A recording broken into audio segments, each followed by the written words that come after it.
Jadi ke depan ini adalah contoh bagaimana kebijakan disusun berdasarkan gagasan, bukan sekedar kebijakan tanpa narasi, tanpa gagasan. Urutannya harus jelas, bukan hanya karya, tapi karya berbasis narasi, narasi berbasis gagasan. Dan gagasannya di sini adalah tadi yang saya sampaikan: kesemakmuran, kesetaraan, keadilan. Dan begitu ada pembagian sumber daya, maka pembagian sumber daya ini adalah memasukkan unsur-unsur gagasan itu.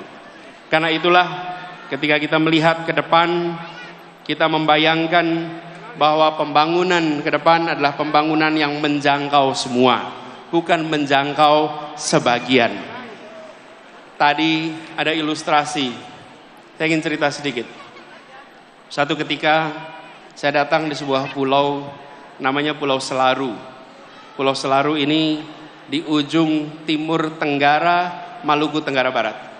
Posisinya sedikit di atas Darwin. Ini adalah ujungnya Indonesia.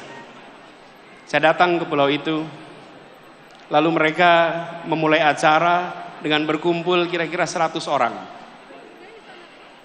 Di tempat itu belum ada listrik.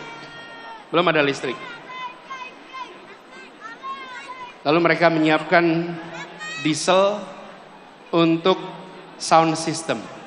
Dieselnya ditaruh kira-kira 20-30 meter dari lokasi acara, supaya ramainya diesel tidak terdengar kita. Di tempat itu acara mau dimulai. Lalu yang mimpin acara bilang, saudara-saudara semua, mari kita berdiri menyanyikan Indonesia Raya. Hati saya bergetar. Di sebuah tanah yang listriknya belum masuk, mereka memulai acara dengan menyatakan kami mencintai republik ini, walaupun republik ini belum menunaikan janjinya di tempat ini.